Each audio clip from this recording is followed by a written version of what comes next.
আমি ধীরগতি নিয়ে আলোচনা অপ্রয়োজনীয়, কারণ এটা মনে রেখেন যে এটা ডিপেন্ড করে সরকার কি চাইছে তার উপরে।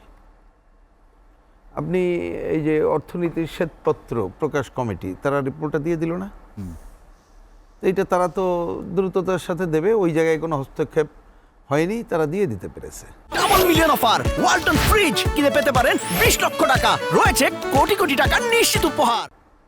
আর এটা তো আমাদের দিক থেকে ওপেন বলেছি, এবং আমাদের নির্বাচন ব্যবস্থার যে সংস্কার কমিটি তার প্রধান এবং একজন উপদেষ্টার উপস্থিতিতে আমি বলেছি, প্রেস ক্লাবের আরও অনেকের উপস্থিতিতে ওপেন, যে এই সংস্কার কমিটির যাকে দায়িত্ব দেওয়া হয়েছে ওনাকে 15 দিন দায়িত্ব দিলেই হইতো, এবং উনি সরকারের কাছে একটা প্লেস করার দরকার। ওইভাবে করার আগেই রাজনৈতিক দলগুলোর সাথে আলোচনা করে কতটুকু ঐক্যমত উনি নির্ধারণ করেও দিতে পারতেন, সেই সক্ষমতা আছে, কারণ ওনার সাথে আমরা এটা নিয়ে গত অনেক দিন ধরে কাজ করছি।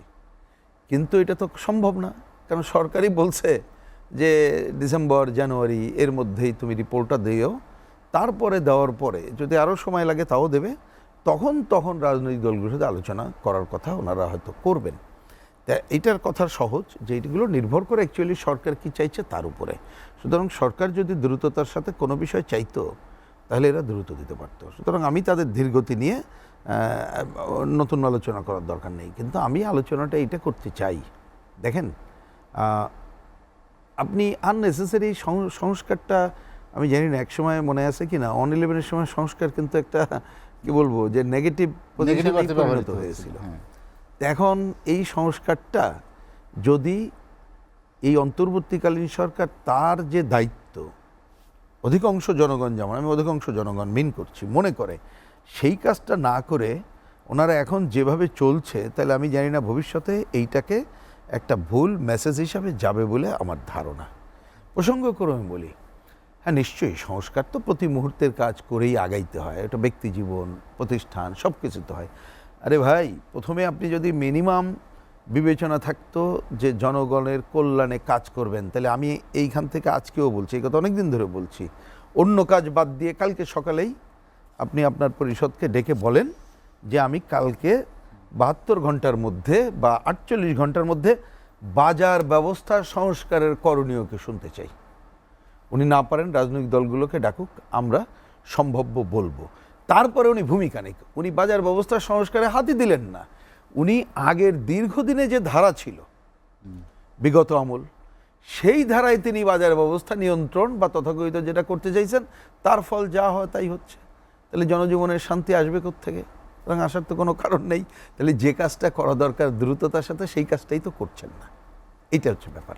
আর সংস্কারের ব্যাপার আমাদের দিক থেকে পরিষ্কার বক্তব্য বলি, ওনার সাথে বা আইন শৃঙ্খলা পরিস্থিতির উন্নয়নের ক্ষেত্রে হতে পারে এটা। আমি আরও তো আছেই, বললাম যে ওইটা একটা তো 1 নম্বর দ্রব্যমূল্য, তার আগে হচ্ছে আইন শৃঙ্খলা পরিস্থিতি।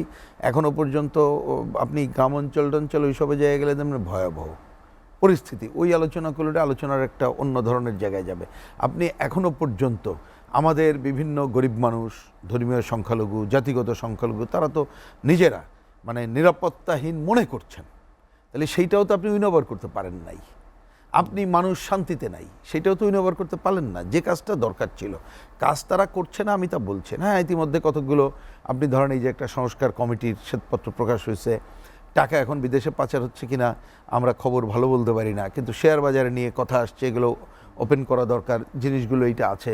ওনারা কতগুলো কালাকানুন বাতিলের কাজ করছেন, হ্যাঁ অনেক কাজের প্রচেষ্টা নিচ্ছেন, ভারতের প্রশ্নে দৃঢ়ভাবে দাঁড়িয়েছেন, সেটা নিশ্চয়ই পরে আলোচনা করবেন, আমি ওর মধ্যে ঢুকছি না। মানে কতগুলো কাজ আছে, কিন্তু মানুষের ইমিডিয়েট যে কাজ সেটা করছেন না। আর সবচেয়ে বড় কাজ হচ্ছে যেটা নিয়ে আমার ধারণা যে এইটা অল্প দিনের মধ্যে দেখবেন নতুন ধরনের আলোচনা আসবে এবং আমরাও করতে বাধ্য হব। সেটা কি, যে আসলে উনি কতটুক কী করবেন, সুনির্দিষ্ট নাকি করতে হবে। কারণ তাই না হলে রাজনৈতিক দলগুলোকে উনি আসলে আস্থায় নিচ্ছেন না।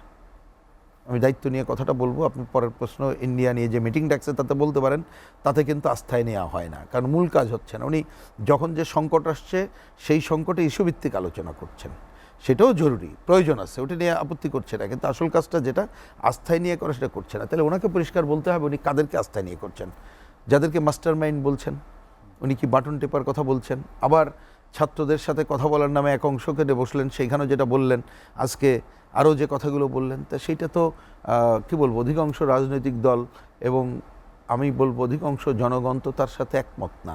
তাহলে এইরকম একটা জায়গায় থাকলে আলটিমেটলি যে প্রধান কাজ করা দরকার, অন্যতম প্রধান কাজ, যে নির্বাচিত সরকারের হাতে ক্ষমতা হস্তান্তর করা, যেটা ওনারা কিন্তু এসেই প্রথমে বলেছিলেন যে আমাদের কাজ এগুলো করা না, আমরা যার যার কাজে ফিরে যাব এবং আমরা যত দ্রুত পারি ফিরে যাব এবং নির্বাচিত সরকারের কাছে ক্ষমতা দেব।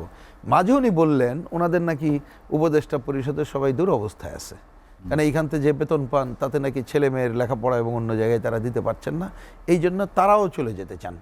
কিন্তু এইখানে তো আমরা ঠিক বুঝতে পারছি না যে চলে যেতে চান তাহলে কেন যান না।